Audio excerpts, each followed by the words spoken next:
Hello and welcome to Banter and Chill with your host, Inni Baby.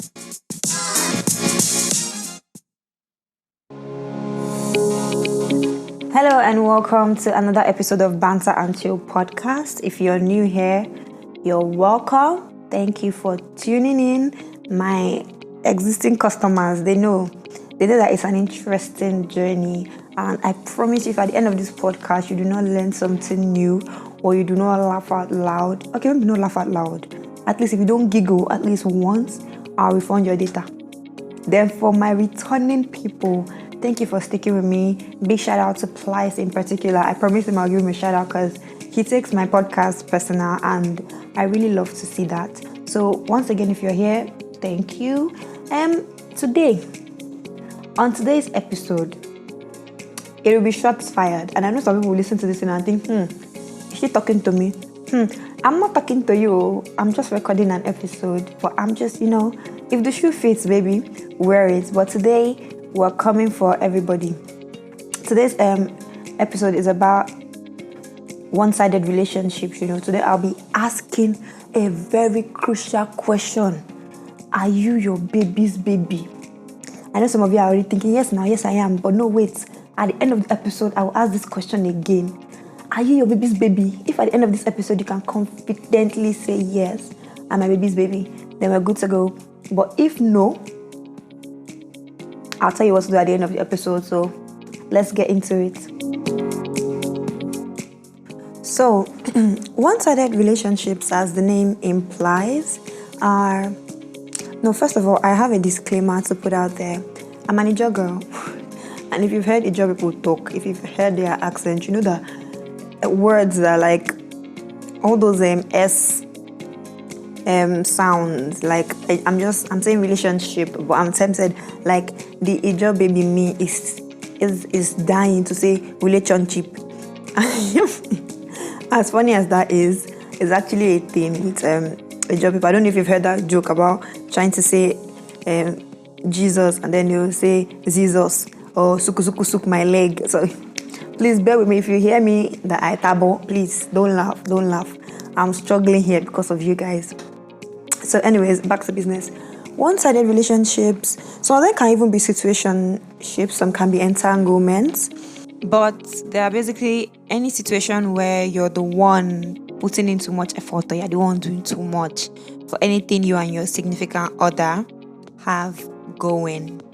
And this is not for people who are already in one-sided relationships. So this episode is mostly targeted at those who are about to enter. If you're in it's cool. You can still listen so you can have some sense and jump out. But if you've not entered it yet, I'm going to point out, some things that should tell you that it's like you are dating yourself or you are doing this thing alone. Alright? And the reason why most people even end up in one-sided relationships is because they ignore red flags. People ignore red flags. And red flags are even the main cocoa into this conversation. What are red flags? Red flags are basically warning signs of unhealthy behavior. So let's say you're driving on the road now. You get to a traffic light and you see the red light. It means you should stop. If you're walking on the road and you see a sign with motorbikes on it, and there's this red circle that has a single line running through it that's showing like do not enter, so motorbikes are not allowed there. Or you're walking in peace and there's this particular plot of land, they put a big do not trespass sign. You know what that means. So red flags are basically those kind of things, but for human behavior. But some people have said it that in this life, they don't need a doctor to tell them that they are colorblind. You will see a red flag, you will run because red is your favorite color. You will run into that red flag, you go. And that's how people end up settling with unhealthy behavior, or people who are showing character traits that on a normal day, when you see it, you should stop, drop, pick up your slippers, dust it together, turn around and run in the opposite direction. But there are reasons, there are reasons why people ignore red flags. One could be fear of realization. The truth can be very bitter and disruptive. Let's say everybody's going in a straight line, and you tell them that at this straight line you are going to, when you get to the end like this, you are sacrificing all of you, the line will scatter. And that is how it is with the truth. It can be disruptive sometimes. So when people don't want to shake the status quo, the way things already are, they look at how everything is. Okay, me and this person, we have something good going for us. So I'm trying not to ruffle any feathers. So in their heart, in their soul, they know, they sense it. But because they rather not deal with it at all, they rather not shake the way things are, they choose to ignore it. So fear of realization can make people ignore red flags. Denial. The thing is, people can lull themselves into a false sense of security and convince themselves that, this person would never. This one is very personal for women, because when you know how they say, when you post a man, or when you start doing my man will never, that's when he will start nevering like he never has before.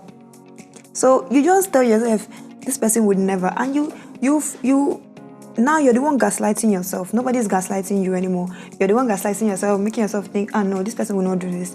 So you tend to draw inferences from what you know about this person already. And even though maybe they've been moving funny for the past couple of days, just tell them, I'm even crazy for thinking that they could do things like this. You, in your heart and your soul, you know that something could be up, but because you don't want to believe it, you rather, live in denial. People, you just convince yourself that no, I'm crazy. This person could never do something like that to me. And that's one of the reasons why people ignore red flags. Then another reason is that people see marriage and relationships as a do or die affair. We are in a society that indoctrinates, most of our societies basically is indoctrinated into us that marriages, relationships, we have to, is kind of like through thick and thin. That's the mindset we have. So I understand that relationship is work, but it's not manual labor. There's a difference between going to the office and doing your 9 to 5. There's a difference between sitting at home, doing your fully remote job from 8 to 5, and waking up in the morning and going to a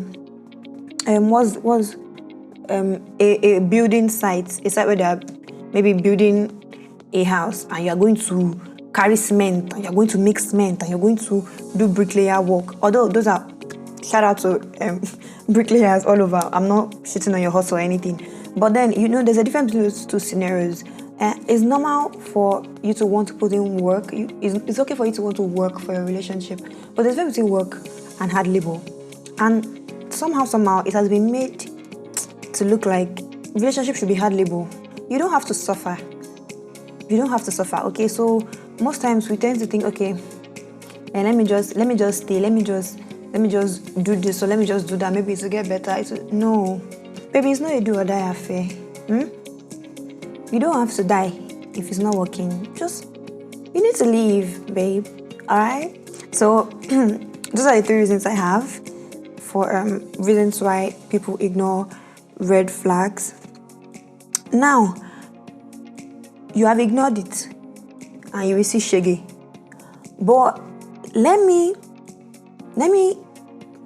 make it more, what's the word to use? Let me put the shege you will see into words.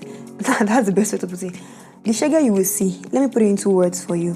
When you ignore red flags, resentment can grow. People think, feeling some type of way, resentment especially, towards your significant other is something that happens overnight. It doesn't happen overnight. It's little things here and there that go unchecked, that pile up, and then your outbursts are unnecessary. They're just coming anyhow, because you now start getting angry more and more. It's because you let all those things that you should have taken note of, that you chose to shelf, they are now building a wall between you and the person. So resentment is growing because those things you chose to ignore, before they were showing in 3D, now they are showing in 5D, and you don't want to see it in 5D. So you're now, instead of agreeing that, okay, I don't fuck up, you're not upset at the person because you've let resentment grow towards the person. So ignoring red flags can lead to resentment. It can diminish your self-esteem and trigger your insecurities, because you'll be with somebody who, is not doing right by you. You tend to question yourself. You find yourself wanting to adjust, shape shift to, it's like you want to be like water. If you put water in a cup, it will be like the cup. If you put water in a bottle, it will be like the bottle. You want to do that now for the person. And you will not know where you lose yourself in all that. Because at a point, you'll not be asking yourself, is it me? Is it that I'm not good enough? Or you start looking at yourself differently in the mirror. When is the other person that is inconsistent? You get? So it can also cause stress and anxiety for you. Ignoring red flags can cause stress and it can cause anxiety. Anxiety in the sense that you're always walking around eggshells. Sorry, wrong phrasing. You're always walking on eggshells around the person. So let's say you are with somebody who is unavailable, always unavailable for you. You now have to cut and adjust how you want. Maybe you're somebody who prioritizes quality time. You now have to be cutting and adjusting that to fit into whenever the person can bring out time for you. It will be stressing you out because that's not what your soul responds to. You'll be stressed out. And then you're always anxious because you feel like it might not last because of all these things you're doing. So you're always thinking, okay, what is going to now be the breaking point? How long is this going to last? You're asking yourself numerous questions. Alright, you're stressing out. It's not a good look on you. And it's happening because you chose to ignore red flags. And then there are signs. There are signs, and the signs are always there that you are dating yourself. You are in this thing. Like, only you be the boyfriend, only you be the girlfriend for this thing. The signs are always there. It's just that we choose to ignore them. But let's quickly touch on some of them. So all those people that tell me what are we? I tell her we are what we are. All those kind of people. Anyway, you see them run. People who fear commitment. No, not fear. People who refuse to commit to you and what you guys have. Please, if you see anybody like that, don't run away. Run away. You want to know why? Because let's even put it into perspective. Some people, I don't even know what's wrong with some people. You want to talk somebody's child to death. You people have been talking, say you are in talking stage, you are doing what people in relationships are doing. You are still talking. What are you talking about? Are you pen pals? What stories are you guys exchanging that is so interesting that you have been keeping me here and I've been talking for 5 months? Did I come here to talk? Is it talk that they gave it to me to come and do in this life? Is it Tales by Moonlight? What's going on here? Some of you, I'm trying to switch roles, so I'll direct it at you, and sometimes I'll use myself as the example. So for those people who are actually doing it out there, and then for those of you who are staying in situations where somebody will refuse to commit to you, run away. I've said it plenty times already. If you listen to this whole episode, you hear the word run plenty times. But please run away. People refusing to commit gives them leeway, gives them an avenue to not be accountable to you. So their actions, their decisions, whatever they do to you, you cannot hold them accountable because there is no umbrella of a defined relationship. Because if somebody likes you, they want to define their relationship with you. They want to make you know that, okay, this is where you stand with me. And if you do not know that, and even after you bring it up, you still do not know that, then please run away. If anybody is saying, this is how I am, I just don't like, let's go with the flow. I don't know, Florida, River Jordan, well done. Don't go with any flow, my dear. If they tell you to go with the flow, you roll the other way. You hear me? The next thing you would see if you're in a one-sided relationship is that you're dating your enemy. How will you see that? I don't know if you all know that 48 laws of power. The second rule is keep your friends close, but keep your enemies closer. Some of you have taken that rule a step further. that second law, you people have taken it a step further. You are dating your enemy. You are engaging in amorous congress with your enemy. You are telling enemy your secrets. You are posting your enemy, my baby. Some of you are dating your enemies, honestly, because how you will be with somebody, they have no empathy for you, they gaslight you, they are verbally or physically abusive with you. Now, when I say no empathy, let me paint a picture for you. Let's say your significant other is meant to come over, for example, and the person is meant to bring food for you.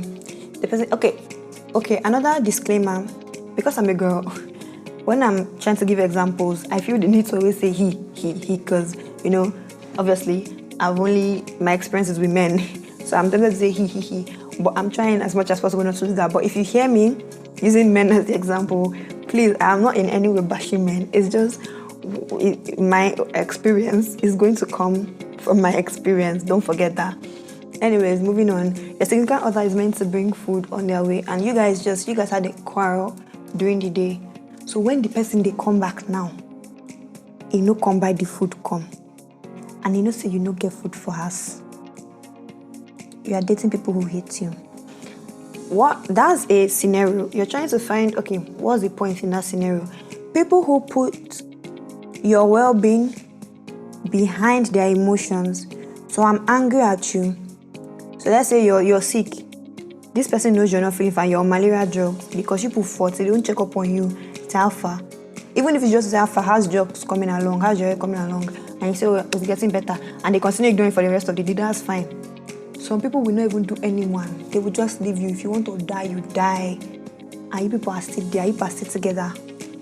Or it's the one that will be insulting you. Please though. You are dating somebody that hates you, because it has to be pure hatred for you to open your mouth. You say much used to tell me, oh, you like me. You say much used to tell me, oh, you love me. You used to call me names, call me a fool, call me an idiot, call me this, call me that. Excuse you? That's not love, baby. That's something else. And I'm not going to partake in it. Or the ones who are physically abusive. I don't even understand. That's the one that really bothers my brain. It really bothers my brain. Well, I'm going to touch on all of this more, but this is one other thing you would see. If you're dating your enemy, these are the signs to look out for. They'll gaslight you, no empathy, they're physically or verbally abusive. My dear, run away. Also, this is another very important one. If you are a secret, or there are a lot of secrets, the entire heading of this particular one is secrecy. And it's in twofold. First of all, you are with somebody. No one in their circle knows you. So you are dating this person. You don't even know their friend. One friend like this you don't know. One friend like this you never know. We're not even talking about those who refuse to post people they're with. If you're with somebody, you part together. Even your finger, they never post. And you have been doing this thing for months, a year plus. Watch out. There's a reason why you're not being posted. It's not some people. There's a difference between saying, I like my relationships low-key, and I like my relationships a secret. If somebody is keeping you a secret, there's a reason behind it. There's a reason why they don't want other people to know they're with you. And you need to dig deeper and find that reason. Because now you go suffer. Or if there are a lot of secrets now with the person. And when I say secrets, I don't mean big secrets. So I just mean when you don't know the person you're with. Alright? Let me use this scenario. Beyond not knowing anybody from their end, not knowing family, not knowing friends, not knowing anybody from their end, or not even being shown to the world as, okay, this is my person. If you find that you're never included in the person's plans, I'm not saying small plans like, oh babes, I'm going to buy rice from Chicken Republic, no. But let's say this person works in Lagos State and they need to go to, let's say, Bayelsa. Bayelsa is my home state, by the way. They have to go to Bayelsa for a work trip. And you hear the person about there, how are you? I know hear from you, do you love today? Say, oh, sorry. I was on the road. I had to come to Bayelsa for a work trip. So somebody you're with traveled from one state to the other and you're not aware. You guys are not fighting, nothing was happening. is a sign. All right. Some people genuinely have communication issues, and some people are genuinely busy. But I have a rule of thumb that people who want to will. It will take nothing from anybody to keep you informed, to keep you in the know about what they're doing, where they're going, who they're with. Oh, babe, I did not hear from you the whole of yesterday. Oh, my dear, sorry. I was at what do you call it? Milan block party. Milan block party is not something you just wake up and you attend.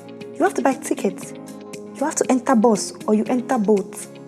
You have to go all the way from your own house to the place. And at no point in this entire thing did you think it was important to tell me, who I like to think you're with, that you'll be going somewhere.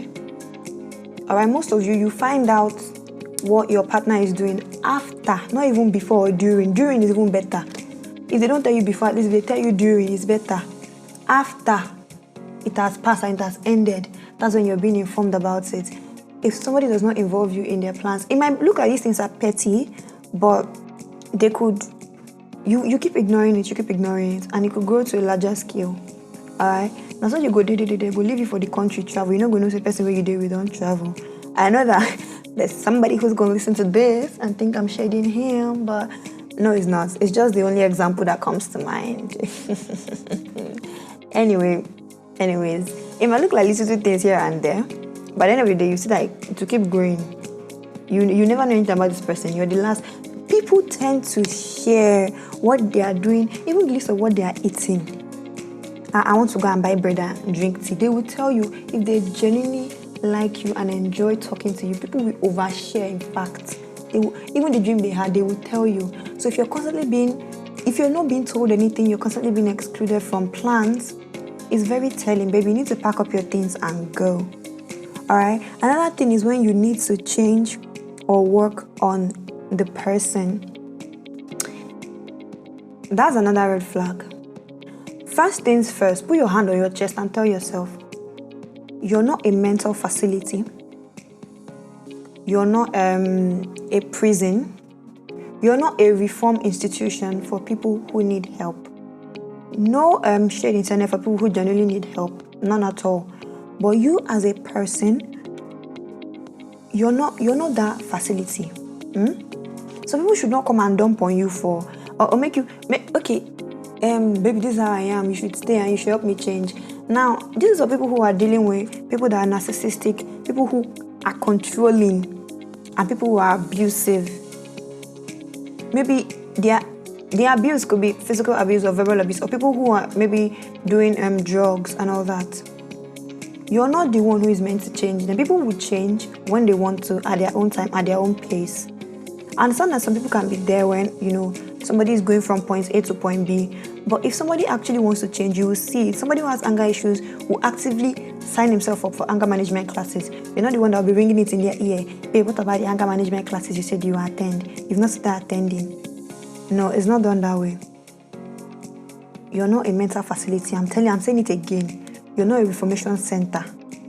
So anybody that you see that comes with some kind of extreme red flag, extreme negative behavior, and you're there forming, okay, I can change him. I want to be here for him. Okay, I can change her. I want to be here for her, my dear. You can be there for her from afar. So go far away from that person. Do you understand me? All right. And then another thing to look out for is if the person you're with is always unavailable, and that when they now want to be available, there's always a what's the word to use? Is the word is similar to resounding, but it's not exactly resounding. There's always a theme that runs through the availability. Let me just use that statement. So for example, oh my goodness, this thing is getting to 24 minutes. Okay, I'll round up in like the next. Okay, before 30 minutes, I'll round up. No, I mean like before this thing gets to 30 minutes, not like in the next 30 minutes. So okay, you're with somebody who, what's the word to use? Let's use the example for women now. This person does not check up on you, nothing, doesn't even care about you, doesn't care what you're doing, who you're with, no. Whenever they start now actively showing you attention, it's always come over now, let's see. I miss you, come over, let's see. My dear, they're using you for your body that is meant to be the temple of God. jazz up and leave that place. Or as a man, this babe does not care about you. She not even they send you. But whenever she comes around, it's like, I have this thing I need to pay for, or I have that thing I need to pay for, or you promised me this, you promised. See, they're using you for your wallet. You have turned to ATM machine, sir. Congrats. Now you may leave the podium. The thing is, if somebody is giving you the attention you want, and you notice that anytime they give you that attention, is because there's this particular thing they always have to ask from you. You better tell yourself the truth as it is. They are there for that particular thing. And you notice that the moment it has been done and dusted, they're not available anymore. Just, my dear, chop your L in peace and walk away. Alright? And then, last but not the least, you invest more than them. You invest more time. You invest energy, finances, everything, trying to make it work. You're putting in more emotion. If you invest more time than the next person, it's a red flag already. It's a red flag. If we're meant to do 50-50. Now, because we are humans, there are days where the person can give 30%. You have to complete the remaining 70%. But if consistently this person is bringing less than the bare minimum and you are still there, I'm not going to judge you. I'm not going to judge you. I'm just going to tell you, baby, go away. Okay, I said I'll round up very soon. So how do you avoid one-sided relationships? I have only two here, and if you know more, please, of course, let me know. One, set boundaries. I struggle with setting boundaries. There's something I'm going to talk about it. Set boundaries. Like I said, I struggle to set boundaries because I don't know why. Maybe I need therapy too, but I struggle to set boundaries. So this is what I do. There are hard no's for me. As I'm here like this, there are hard no's at this point. That, okay, if you do this one, I'll not go there. If you do this one, I will not be here. If you do this one, I'll pack my load and go away. I will not hear sorry. And then there could be soft no's, things that the person will do, and okay, we can work on this one. Those are mostly yellow flags, because there are red flags, there are green flags, there are yellow flags. If you want, this to be an entire series, you want me to talk about the green and the yellow, please let me know as well. But set boundaries. Find out the things you can take. Find out how long you can take them. Find out the things you cannot take. Know how you react to these things and be firm. That's the word. Be firm. Be a bad bitch. Be a bad nigga. Don't budge because you really like the person or because the person is sponsoring your trip to Dubai. Don't budge. I know you really want to go to Dubai, but don't budge. Also, secondly, the second way to avoid one-sided relationships is to, I know I'm talking fast, but my time is running up. Stop romanticizing potential. A lot of people do that. Instead of thinking about what the fuck is going on, you are thinking about what if. Don't think about what if somebody should show you that they don't want to and they will not. That they don't care about you, they hate you. Don't start romanticizing what if. Think about what the fuck is going on right now. Take their actions as they come, not their actions as you want it to be in the future. Stop romanticizing potential.